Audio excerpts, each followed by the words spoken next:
सभी को नमस्कार। दोस्तों, सबसे पहले आप ये निफ्टी का चार्ट देख रहे हैं और निफ्टी अभी लाइव में चल रही है 24,655। 3:25 हो रहे हैं और कल हमने जो वीडियो बनाया था वो यहां पे बनाया था। कल क्योंकि बाजार यहां पे बंद हुआ था और कल के बाजार में यही बात हुई थी कि बाजार इस तरीके से वापस इस तरीके से आ सकता है, क्योंकि बाजार के अंदर 24,750 का एक इमीडिएट एक बहुत अच्छा खासा सप्लाई एरिया है। जब तक बाजार इसके ऊपर सस्टेन नहीं होगा तब तक बाजार के अंदर आपको ऊपर का टर्न यहां से देखने को नहीं मिलेगा। कल क्रेडिट पॉलिसी भी है तो कल निफ्टी बैंक के बारे में भी बात करेंगे और निफ्टी दोनों के चार्ट के ऊपर बात करेंगे। अभी का ट्रेंड, अभी के ट्रेंड के हिसाब से 24,750 के रेजिस्टेंस को हमें इमीडिएट सपोर्ट मान के चलना चाहिए जब तक बाजार फर्दर इसके ऊपर क्लोज या सस्टेन नहीं होता है। कुल मिलाकर सस्टेन नहीं होता है और जब तक इसके ऊपर ये कोई भी ट्रेडिंग यहां पे नहीं करता है।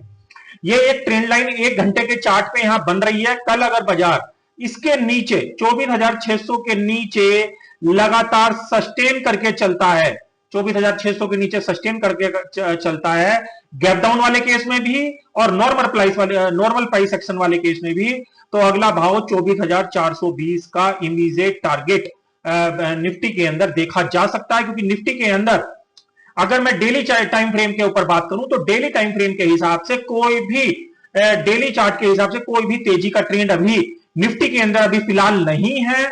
और कल क्रेडिट पॉलिसी भी है तो कल इवेंट के अंदर देखते हैं बाजार के अंदर किस तरीके के पैटर्न बनते हैं।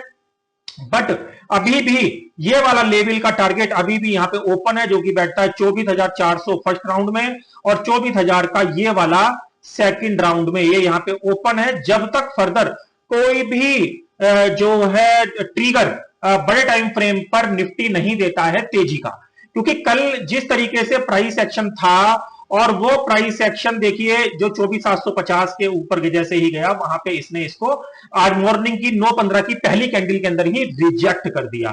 तो बहुत ज्यादा चांसेस हैं कल भी बाजार के अंदर, यदि बाजार ये जो जिग जैग, जैसे मैंने आज के थंबनेल का नाम भी रखा है जिग जैग।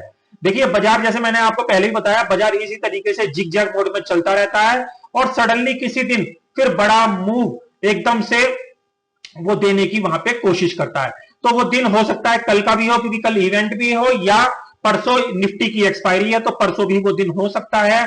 मगर निफ्टी के अंदर कहीं ना कहीं 200 से लेकर 250 पॉइंट का एक बड़ा मूव यहां पे देखा जा सकता है। 24,600 के नीचे हम उस बड़े मूव को यहां पे सोच सकते हैं कि ये बड़ा मूव कल के दिन यहां पे देखा जा सकता है। 24,590 से लेकर 600 का यहां पे डिमांड एरिया टूटते ही।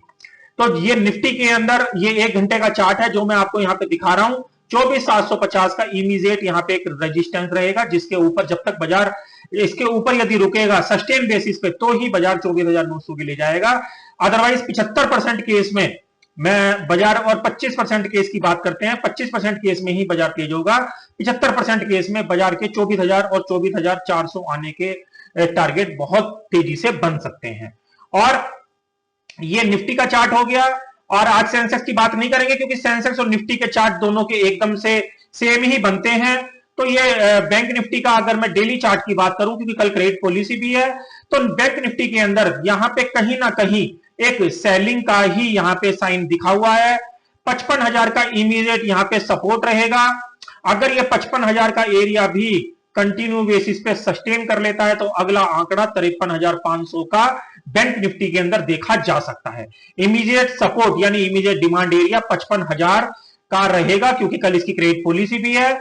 तो कल चाहे वो प्राइस एक्शन वाले केस में इसके नीचे सस्टेन हो जाए या नॉर्मल प्राइस एक्शन वाले केस में या इवेंट की वजह से इसके नीचे सस्टेन हो जाएगा, तो 53,500 यानी करीबन करीबन बैंक निफ्टी के अंदर भी 2,000 पॉइंट नीचे का डाउन यहां से देखा जा सकता है। स्टॉप लॉस या सस्टेन बेसिस की बात करेंगे तो 55,600 का, 55,700 का मान लेते हैं, 55,700 का यहां पे सस्टेन बेसिस पे एक इमीडिएट यहां पे सप्लाई एरिया और as a stop loss. But spike वाले केस में नहीं, सस्टेन बेसिस सस्टेन होना चाहिए इसके ऊपर, तब ये चीजें रिजेक्ट होंगी। और निफ्टी का भी 24,750 के ऊपर सस्टेन होना चाहिए, स्पाइक वाले केस में नहीं, नॉर्मल प्राइस एक्शन वाले केस में अगर ये सस्टेन हो जाता है तब निफ्टी वहां पे रिजेक्ट करेगा इस मंदी के ट्रेंड को, और बैंक निफ्टी तब रिजेक्ट करेगा जब 55,700 के ऊपर नॉर्मल प्राइस एक्शन वाले केस में वहां पे सस्टेन हो जाएगा। नहीं तो बैंक निफ्टी के अंदर 2000 पॉइंट और निफ्टी के अंदर भी करीबन 500 पॉइंट का डाउनफॉल इसके अंदर देखा जा सकता है। स्टॉप लॉस भी मैंने आपको बता दिए कौन से स्टॉप लॉस इसके अंदर रहने वाले हैं सस्टेन बेसिस पे। इस देखिए बाजार में जब इवेंट आता है तो एकदम से स्पाइक लगता है इस तरीके से, और स्पाइक लगते ही वो एकदम से नॉर्मल इस तरीके से बिहेव करने लगता है। तो इस तरीके से अगर प्राइस एक्शन बनेगा स्पाइक वाला तो देखा जाएगा, वहां पे देखेंगे किस तरीके के सिम्टम बन रहे हैं। बट नॉर्मल अगर प्राइस एक्शन चलता है तो ये जो दोनों स्टॉप लॉस है मैंने आपको यहां पे बता दिए हैं, निफ्टी के भी और बैंक निफ्टी के भी।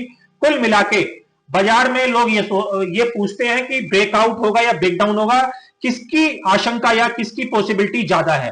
75% केस में ब्रेकडाउन होने के चांसेस ज्यादा हैं वनस्पत, क्योंकि देखिए इवेंट है, क्रेडिट पॉलिसी है, कौन सी पॉजिटिव न्यूज आ जाए और पॉजिटिव न्यूज के चलते प्राइस एक्शन ऊपर का बन जाए वो अलग चीज है। बट नॉर्मल प्राइस एक्शन वाले केस में 75% ब्रेकडाउन बनना चाहिए, जो कि इसको निफ्टी और बैंक निफ्टी को बहुत तेजी से नीचे लेके आ सकता है।